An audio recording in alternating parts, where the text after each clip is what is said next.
We are here in Pittsburgh at GNC headquarters. We came in for the Kaged launch, but we were lucky enough to get some time with Ken out of it. Ken, we podcasted at the franchise show. Yeah. But I didn't get enough time to really talk about what you do and who you are. So I'd love if we could just start off with just like a quick intro background, who you are, what you do. Yep. So I'm the Vice President of Merchandising. I oversee all the sports nutrition categories at GNC. Been with the company almost 7 years. Been in merchandising for over 20. So, have my hands on a lot of different things here. On the sports nutrition side, I work a lot on the innovation side, and the testing side and product development as well. So lots of different things happen here. So that's awesome. So you get to oversee not just like what comes in and what's on the shelf, but also like the development of new technologies or new experiences. I mean, we're here for like a cool launch for Kaged, which feels like I've always felt like there's eras at GNC. It kind of coincides with the walls. I've always felt, you have your BBI day, your Cellucor performance and so on.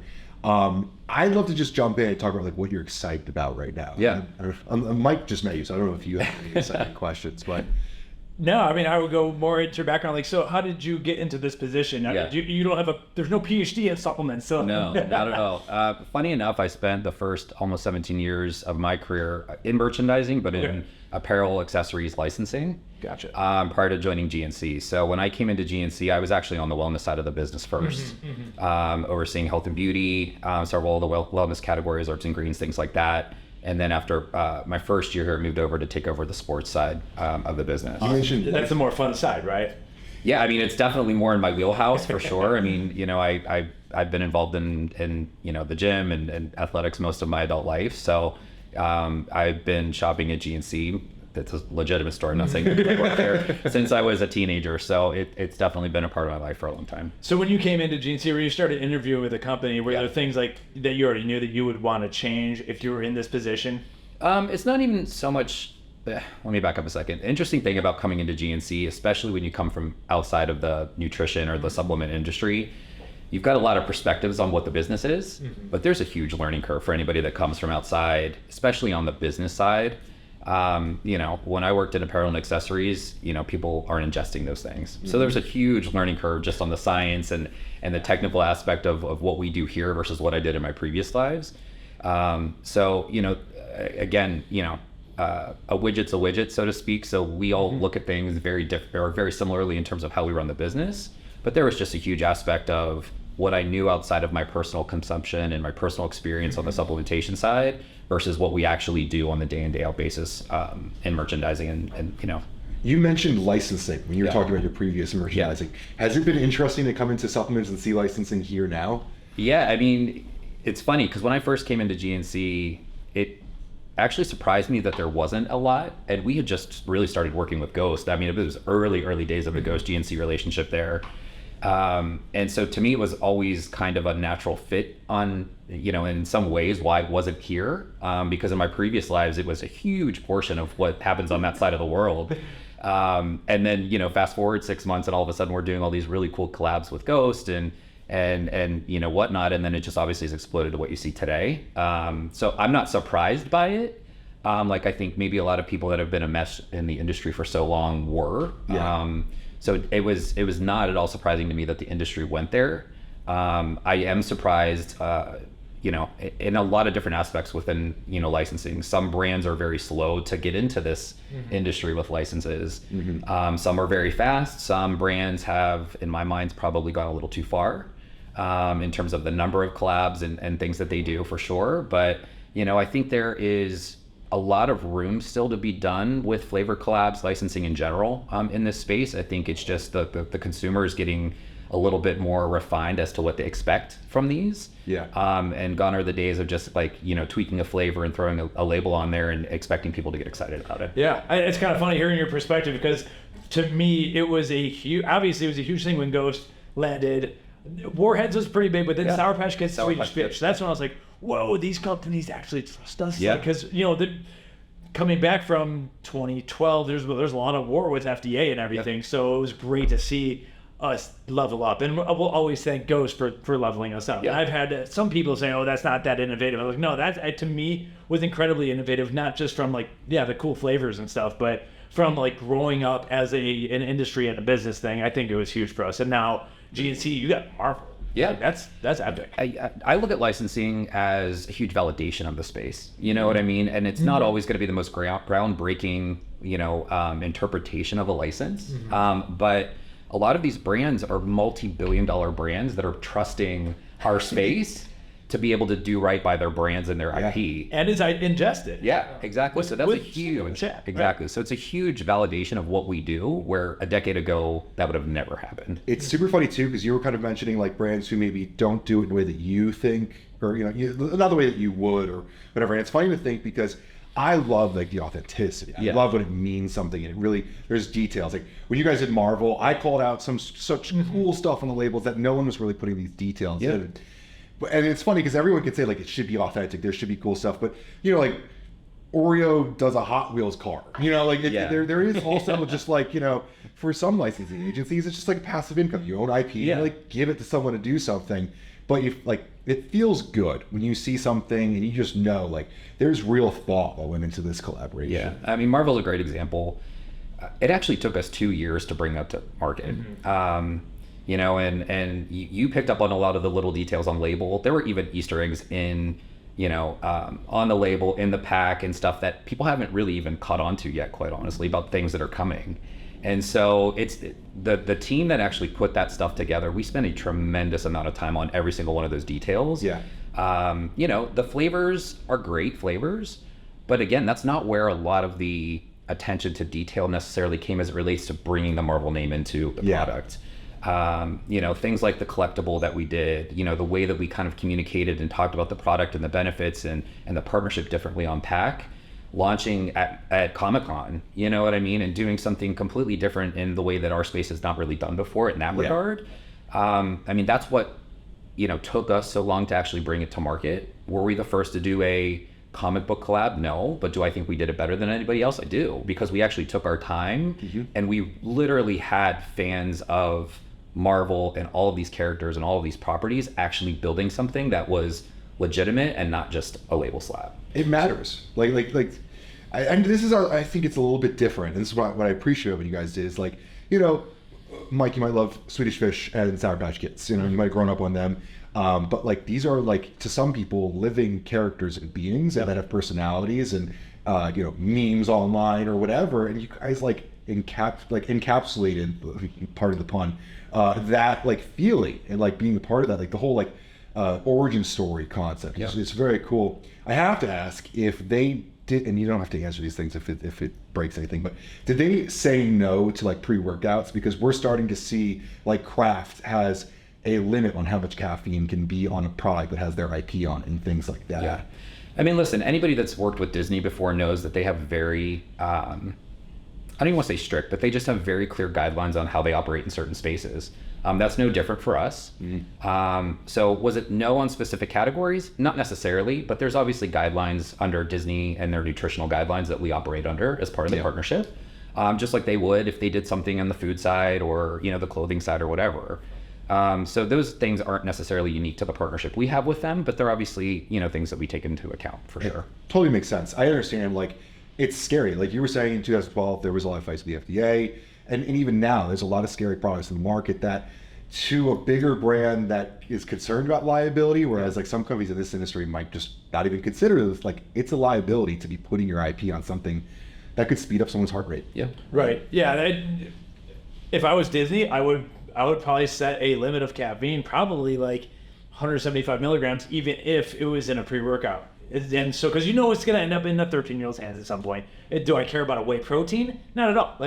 That is okay to get, if a younger person's there. But Disney's got to be smart about it. Then they obviously are. Yeah. So it is what it is. Yeah, we work very closely with all the people on their nutrition team to make sure that we're, doing not only right by their IP, but by all their nutritional guidelines. So cool. So there are Easter eggs that haven't been captured. I was actually shocked when you did your. I know that girl. Yeah. I was very disappointed because I had to fit it all into a minute. We did 2 videos because I had so much to say, and then I couldn't even get the flavor into the first video. I was I gotta do the flavor video. What was so cool about it is the flavor video did not do anywhere near as well as like the Easter egg video, which was I gave me a lot of like restored faith in humanity that people cared. That bothered me because I was like, what does it taste? Yeah, because I'm like very product centric, like, but it's, obviously I'm not the demographic for that product. Like people, and that was what I was going to ask is with this collab, did it bring in new GNC customers?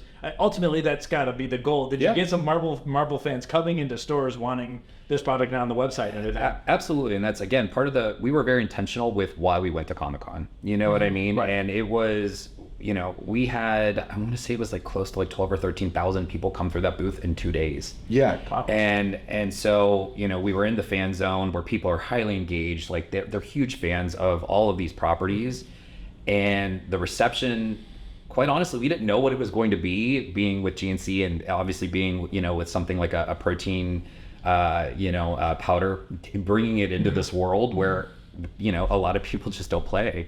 But the response was overwhelming, and we've seen just really, really, just a great response kind of from beginning to end on, again, new people taking a look at the product, new people taking a look at GNC, people getting excited about Marvel going into different categories in the health and wellness space and things like that. So it's been overwhelmingly positive for a number of reasons. But again, obviously, just trying to get GNC, the product, the partnership in front of new eyes is definitely part of the goal. Yeah. So are you willing to share which flavor is selling best or anything like that? Chocolate. I don't think it's any surprise. I mean, I think, the interesting thing I would say about the flavors are amazing. But again, part of the interesting thing about people that are fans of Marvel is that they tend to react first to the character that they're a fan of. Okay. And so, with that being said, I mean, Captain America, is kind of our premier performer right now, which it's a birthday cake flavor, based flavor. But, again, people tend to gravitate towards the character or the person within Marvel that they kind of are fanning out over first and foremost. Then they realize it's a great flavor, and then they may go on to try other flavors and characters and so on. So no real big surprise there. That's exactly how we thought it was going to be. The interesting thing is, Marvel, or excuse me, the Avengers in general have a huge anniversary this year. It's Disney's 100th anniversary, all of these things. So there's just a lot of like cool things happening around Disney and Marvel in general right now that we got the benefit of just kind of being a part of. And again, when we talk about the timing and why we took our time with this launch relative to some other things that you see out in the marketplace, that was all very intentional. To capitalize on that, to be a part of some of those moments with, those two really great, long-standing, very well-respected brands, and then adding, our almost 90-year heritage to that, being able to be a part of that is just something that's really exciting. So are you going to have, has the 100th birthday happened yet? Are you going to have... So this year is actually Disney's 100th. The year. Yeah. Oh, that's perfect. Yeah. Okay, really cool. That's funny. I'm learning a lot here. I was already wrong about chocolate and different things. So what do I know about collabs? That's awesome. Oh, it's all good. It's all good. Okay, so we've talked about Marvel, which was huge. Cage, I think we've done a lot of content on, but I'd like to use that as a springboard into like, we seem to have a big season coming for you guys. Yeah. So like, what are you excited about Cage, and like, where does that go next? Yeah. So, I mean, interestingly enough, Cage has been a partner brand of ours for a very long time. Obviously with any partnership like that, there's ebbs and flows in the business, and one of the interesting things and why I'm so excited about what we're doing with the Elite Series, and I think we talked about this in Vegas a couple months ago. A lot of people in this space recognize that sports nutrition is growing. People are becoming more educated in the space, want to be able to whatever level they're at, be a part of this industry. And so what you're seeing out there in a lot of competitors right now is people are just throwing as many things, as much newness out there for the consumer as possible. That's not what we're doing. We are being very mindful with how we build partnerships, how we build assortments, what spaces we go into for white spaces and whatnot, because we want to be able to say we're doing right by the consumer, not just throwing a bunch of stuff out there and hoping they figure it out. Yeah. And that's one of the things that my team and I do, or spend a lot of time on, is making sure that the things that we put on the shelf, the things that we put out there in terms of partnerships and new lines, and whatever the case may be, like, we're doing it with intention. Because again, people recognize that there's a lot of growth in this industry, in this particular, in these particular categories, and they're just trying to pump out the latest, the greatest, whatever they can find, whether it's, been on the market direct to consumer for a week, or whether it's been out there for 20 years, and it's not actually servicing the consumer at the end of the day, because they're not helping them understand why it's important, why it's the best product, why it's right for where they're at in their fitness journey, or whatever the case may be. And that's where we spend a lot of our time, trying to make sure that the things that actually make it on the shelf have a reason to be there, and so we want to make sure that we've got something to service the novice consumer just as much as somebody that's very well educated in the space. But that does not mean we are going to carry every brand, every product, and that is by design. So what, like, if you give me like metrics or trends, or what was it that told you that Kaged is someone to lean in with? Because they have a rather prominent wall and an end cap. Yeah. And that's like not something that you don't give to brands. Like I was saying before, like eras to near and GNC are kind of generally defined by how the wall will change. Like you don't have to say that, we can sit here and pop up Kaged and whatever they did, but like what trends in the industry showed you that Kaged was the pick as well? Yeah. So, again, Kaged has always had really solid formulas for product. The interesting thing is that we started talking about the Elite Series as a single product, and it was updates to the pre-workout. And we were all sitting around the table very similar to this on the floor below us where we're sitting right now, saying how great would it be to take this elite series kind of concept and take it out across the entire line with updated ingredients, updated formulas, really kick-ass packaging, and just amazing flavors across the entire line. And that's really, that one conversation, that one product is really where this Elite Series and the partnership between GNC and Kaged for it started. And so, the guys can formulate a product like almost none other in the industry. They've got really great flavors. They've got really, really solid ingredients in their products.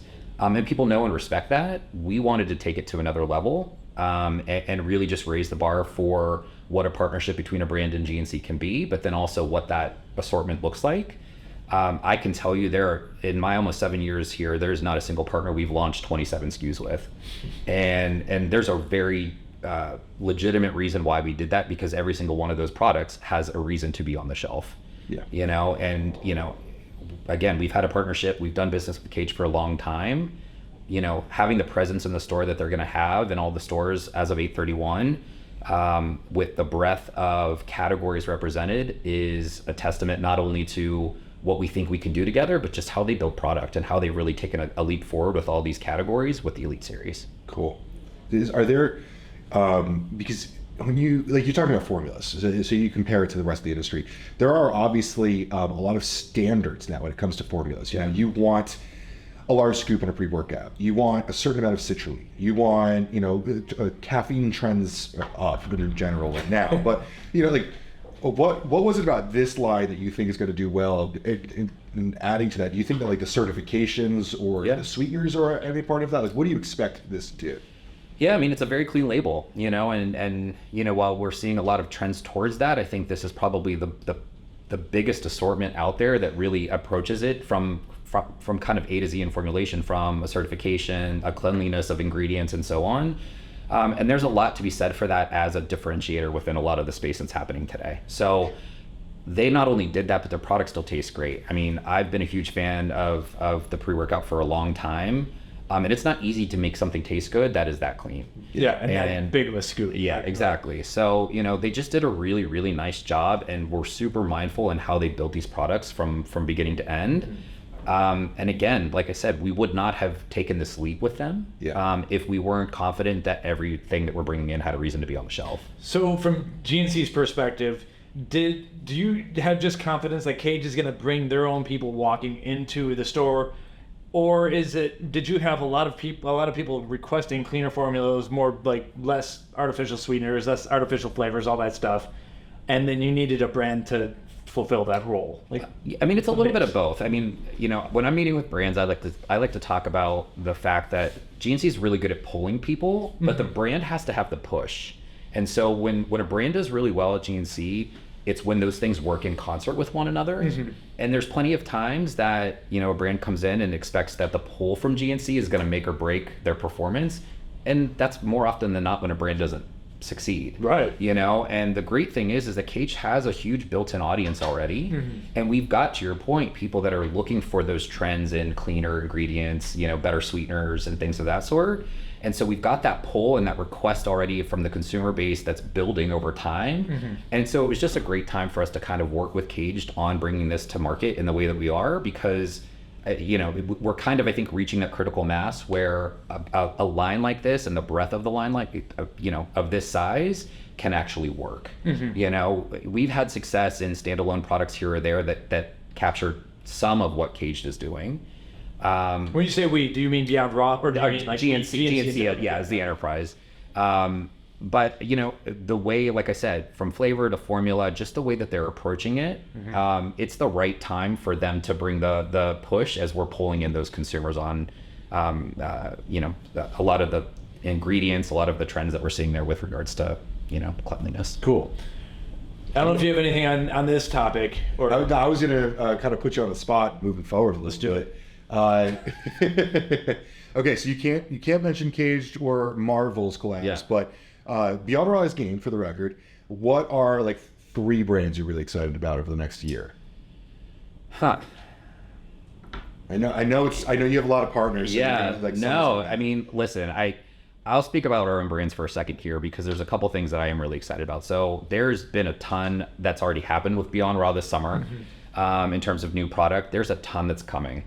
And so when we talk about from our own brand standpoint, the ability to move quickly and stay on top of trends as it relates to sports nutrition, Beyond Raw is like where we focus a lot of our attention. The other brand that I think a lot of people probably don't I don't want to say pay a lot of attention to, because it's one of our fastest growing brands, is our Pro Performance line. And that's where, not mentioning Marvel, but that's where Marvel's at. We've got a tremendous amount of innovation happening in that brand over the next 12 months that I think is going to actually surprise a lot of people. And, people tend to look at that as kind of a more simplistic opening price point brand for GNC. And there's some truth to that. But we actually are very mindful in how we formulate that brand, because we pay attention to that brand as a brand that is used to bring younger, newer people to the space into the broader sports nutrition industry, And so, a lot of people, that's their first creatine when they walk into GNC. It's the 100% whey. It's a lot of times their first, protein, because it's very clean. It's fairly simple. Parents can trust giving it to their children, young college athletes, things of that sort. And price point, especially as a lot of the craziness that's been happening with inflation over the last couple of years, it's a much easier spend and share of wallet for people that are maybe looking into the space for the first time and not knowing where to go. And so we're focusing a lot of innovation on just making sure that the white spaces within that brand are addressed in the next 12 plus months. So that we make sure that particular consumer base has a full breadth of options in sports nutrition and broader wellness to be able to help, kind of ease their transition into the space. Is the Pro Performance line, is that where the new Tri-Phase pre-workout, is that? No, that's actually an AMP. Oh, that's it. Yeah. So, I was gonna say, like, GNC brand as a whole, I believe that because we saw the Tri-Phase. Definitely want to talk about that, or we just mentioned it. But also Dynamic Whey, Dynamic Gainer. Yeah, that's Beyond Raw. That's Beyond Raw. Okay. For some reason I thought that was. But I love those because so you yourselves have some good offerings. Like mom could come in, her son's getting into high school football, 13 years old or whatever, and you could just start with the Pro Performance Whey. Yep. But once someone graduates into like wanting some extra stuff, you have Beyond Raw, which has this dynamic whey, and now we're talking about extra ingredients and Pepti Strong, the IO enhanced whey technology and everything. So it's kind of cool that you have your own thing. Does that off-put a potential brand from wanting to even like mess with protein, since you already have a decent offering? Honestly, no. But it goes back to what I was talking about earlier. We're not trying to throw everything into the store and just let people figure it out. You know what I mean? So when we work with third parties, we want it to work in concert with our brands, not against one another. And so that doesn't mean that we have a very strong protein business in a lot of third-party legacy brands, a lot of brands that have started in direct-to-consumer and kind of matured with GNC and in parallel to GNC. And that's true for all categories, honestly. But we actually spend the time to make sure, listen, if they come in and, if a consumer comes in and they want, Ghost Protein, I want to be able to sell them Ghost Protein. Yeah. If they come in and they're looking for something that's formulated for a different end, benefit, maybe they go to Waybolic or they go to Dynamic Whey. That doesn't mean that, that the Ghost protein or whatever protein from a third party is less relevant, but we want to make sure that they're living in concert and servicing as broad a need as possible. It doesn't do anybody any good for me to have 7 different iterations of a Waybolic. Right. And so again, that's what I talk about when I say, like, we don't just throw products and brands and SKUs into the stores for the sake of saying we've got the biggest assortment. We don't have the biggest assortment, but that is purposefully by design. Do you know the stats? This might be internal proprietary. What percentage of customers, if we're talking about protein, for instance, knows that they want an exact brand Ghost Whey versus a percentage of customers that just knows they want a protein and they want to talk to the sales guy? Yeah, I don't know that I necessarily have a breakdown, but I mean, we definitely have very brand loyal consumers. We've got that consumer data for sure. And then we definitely have consumers that come in that are looking for value. So if there's something on a promotion or something that is, maybe on that kind of good or better scale of a good, better, best, that is a little bit more manageable of a price point, we definitely have value shoppers as well, in particular categories, and especially in something like protein where we've seen a lot of, inflationary pressures obviously drive retail increases and things of that sort. So, just as much as it is about having a really robust product that services kind of the more educated kind of, consumer looking for greater and greater levels of benefits, we also have to make sure that we're servicing that value consumer that is looking for, a great quality protein, but maybe not all the bells and whistles associated with it, that just wants to make sure they're getting their protein after the gym. And that's I think probably one of the biggest, misconceptions of GNC is that it's just all of that high end. We absolutely have that. We cater to making sure that we have, the latest and greatest in terms of technology and science in our products for sure, but we still have really great quality, very efficacious products that work for that mid and low tier as well. And that can offer value for people that need it and want it, but still give them plenty of benefits for what they're looking for in their supplements. Okay, so same question, but you're not allowed to say GNC this time. Okay. Your question 10 minutes ago. Nice. I forgot about that. So, brands you're excited about the next year that are in GNC. I mean, I know you guys know this, but I mean, we're obviously getting ready to do some really interesting things with Raw and Rise. Yeah. Here pretty soon, in the next couple of months. Again, Rise is an interesting one. We did business with those guys when they were relatively new. We were one of the first, if not the first retailer to actually carry the product.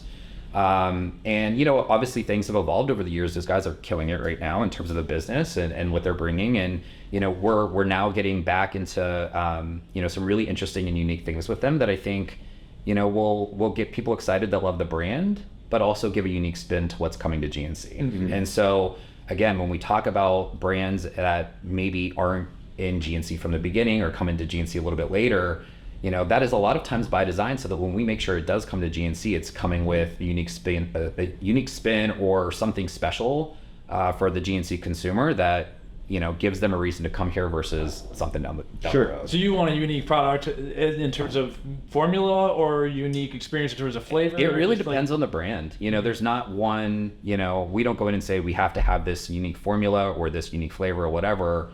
It really depends on the brand and how that partnership kind of evolves. We've done exclusive flavors. We've done exclusive, formulas like what we're doing with Kaged.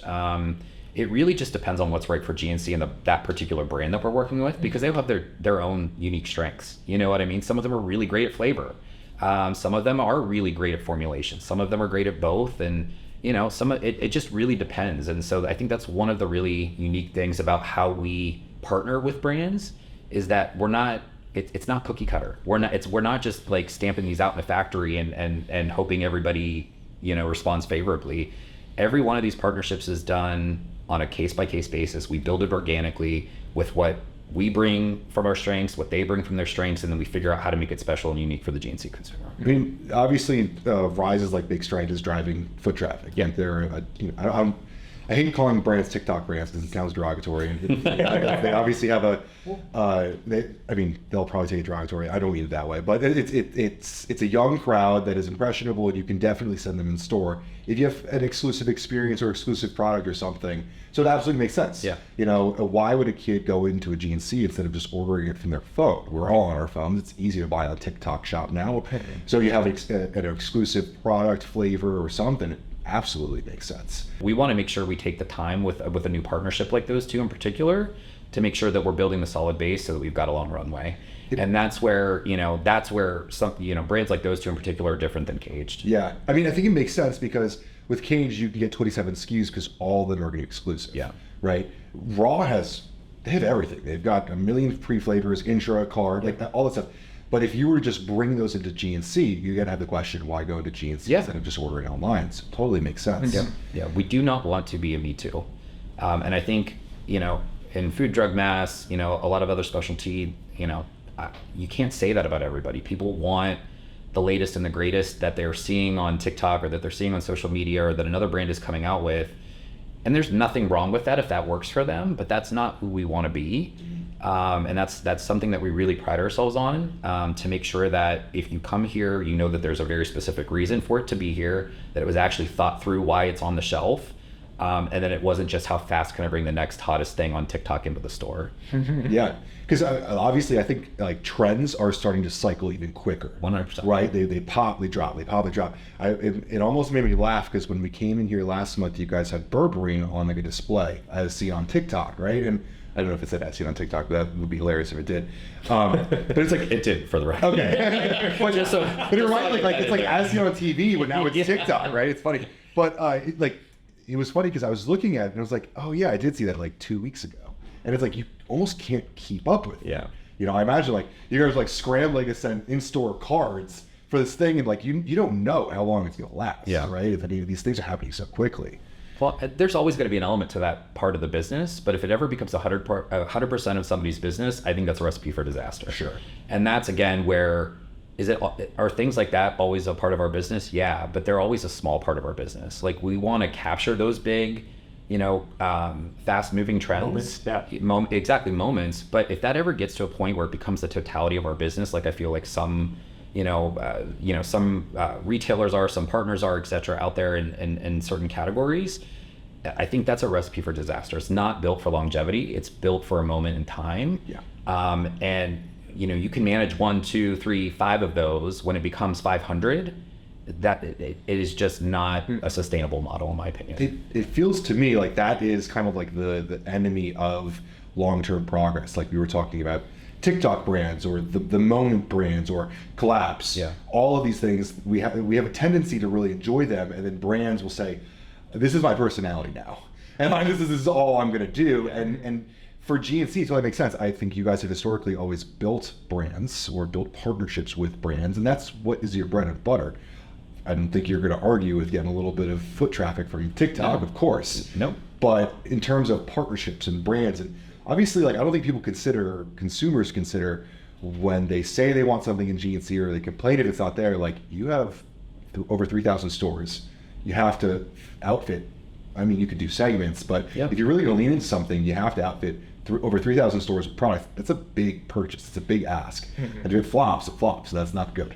Yeah, and knock on wood, our track record is way better than that it's not. But again, it's because we build like long-term partnerships and take a long view of what the business ultimately is. If you're always living for that momentary trend, it is not sustainable in a 5-year, 10-year, 20-year model. And for somebody that's been around for almost 90 years, if we had done that, we would not be where we are today. Oddball question. If Chris Bumstead just got on his camera, on his phone, made a TikTok video, Instagram video, posted it to both platforms, and said, go to GNC right now, buy a Super Savage, how many units do you think he would sell? I guess we'll find out. Yeah. ask me that question in a few months. Nice. Actually, I think this might be a fun topic to end this out on, but in a few months, we could ask you, but we could also ask Scott Dicker at Spins. There you go. You guys are partnering with Spins for a very long time. If people don't know, Spins is a data reporting system Yep. where you can get sales from C-stores, and obviously Vitamin Shop has been there for a long time. It's been a good way to look at the industry and understand, and now you guys are entering. Yep. I don't know if you're involved in this at all, but was that decision, like, that's now like kind of like your data is out there, very public. Yeah, I mean, I would say I'm involved kind of on the fringes. Okay. Obviously, we've got a really robust, data team, consumer and, kind of industry analytics. So, it's important that we have a full view of that, and we participate in those things where it's important for us to be able to assess the broader market. Right. It's a very integral part of how we make decisions day in and day out. I think it's a natural segue for us to kind of partner with Spins. We've had various partners over the years on that, on the data and analytics side. Spins so far has been a really great partner in terms of my involvement to date. So really excited to see how it can help us just make our business better. We're just excited to like dive in and see if Chris Bumstead posts this, like what happens. Right? Yeah, that would be sweet. I want him just to say, it's fun. Just get everyone to storm the GNC stores. So, in terms of gaps, like if I could conjure up an influencer, man or woman, any age demographic, who would you, and then send all of their million followers into GNCs? What kind of influencer would you want me to conjure up? Like 45-year-old woman, or like what demographic do you think GNC can do better with? That's an interesting question, but it's a really hard one to answer because we have. That's the interesting thing about a place like GNC. So we have a very young demographic in certain categories and an older demographic in others. And so when you talk about kind of the ideal influencer, it really is category and sometimes down to the SKU specific on who ideal would look like.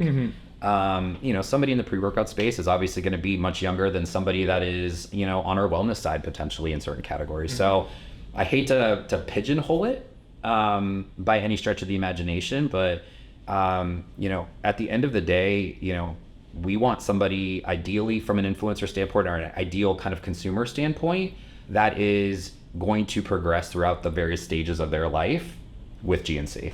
That's a great answer because time in the market beats timing the market. Just okay. Yeah, and again, I'm sure the three of us can attest to it. It's like you start, in a very specific category when you're young, and then you evolve, into various needs for your own health and wellness journey. And we want somebody, and we want to be that place for people to kind of experience all those life stages, because we have great products that can service all of them. And so an ideal person would be somebody that can kind of guide people through that journey with authenticity. So that's a great answer because it's a marathon, not a sprint. And people are going to change and their demographics going to follow them. Just like don't go crazy while you're you're progressing, because social media obviously can affect people and everything. If people keep an influencer can keep their head on straight and have good business partnerships and see the long game. That's huge. Okay. Kind of on that topic, it's funny, like growing with all these things and understanding that it's like 4 years ago, I would have 100% just been like, but like, what's the sports nutrition influencer? Because I was obsessed with sports nutrition, but a lot of people forget there's a front of the store as well with GNC. Like in GNC, the back of the store is, in most cases, all sports nutrition. In front stores, greens, longevity, all those things, and that is something I think gets overlooked a lot. Obviously, sports nutrition is kind of like the sexy, exciting thing. You went to the franchise show, like most of the sports nutrition, but you obviously have a lot of bread and butter in Vitapacks and healthy living and stuff like that. Is that a split for you guys? I don't think it's a split. I think that probably the unspoken thing for a lot of people in the industry on the sports nutrition side is that they actually shop also on the wellness side, and you're starting to see, and I know you guys obviously talk about this a lot, you're starting to see a lot of traditional sports nutrition brands blur the line into the wellness side in things like greens and collagen and whatnot. The unspoken thing is that consumer always shopped there. You know what I mean? It's just now finally catching up with some of the brands that had historically just been in the sports nutrition space. So that consumer has always lived on both sides of the house. It's just now becoming a little bit more apparent as a lot of the bigger brands traditionally in sports nutrition have themselves blurred the line. Yeah, it's been really cool to see sports nutrition brands like excited about wellness and active living. Like, we see fit lifestyle in that. We see people, pre-workouts, we talked to Podium. It's a great example for you. Or it's like, they're not interested in making 30 grand pre-workout. Yeah. They want CrossFitters who want to just increase performance and feel better and be able to pick their kids up off the ground at 60. Yeah, that's exactly right. It's incredible. Awesome.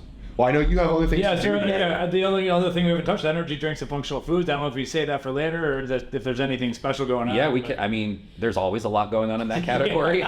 That's probably a whole conversation in and of itself. But yeah, I mean, there's tons coming in the short, medium, and long term there in both categories. So. So you want everyone pitching their next energy drink to you? Is that? Listen, it's a very similar. That's a lie. It's a very similar conversation. We don't have every energy drink on the market for a reason. You know what I mean? And it's very easy for brands or retailers or grocery store, whoever it is, to be able to just bring in for the sake of saying I've got the most. But they always don't taste good, or they're not functional in the way that people think they should be, or things like. There's just a million different things that when you actually peek under the hood in the energy drink space or the hydration space, where's the diamond in the rough, and that's what we're trying to find. That's why we're trying to keep it curated and special, and make sure that if it's on the shelf, there's a reason for it to be there. I have the answer for what the diamond in the rough is. It's the lit RTD. We were in a store this morning. I say this every single time we talk about GNC RTDs. I'm like, they are so underrated. Those bean shakes, I mean, I've been saying this since I worked at GNC. Like, I used to buy them, like with a 16 pack, I think. 12 pack. Like, yeah. You guys have had incredible flavor technology in your RTDs for this was before energy drink stuff. Yeah. It's been wild to me. I'll say we picked up energy drinks this morning. I regretted not getting a Jolly Rancher lit or RTD. Yeah, you have to deal with the beta alanine is the only side of. Well, I will tell you that there are some new innovation coming from own brand in that space too. More to come there. Cool. So excellent. Well, we can leave with that. I don't have any other. Yeah. Thank you so much for sitting with us. Yeah, thanks a lot. for your time. Appreciate it. Appreciate it. All right. Thank you.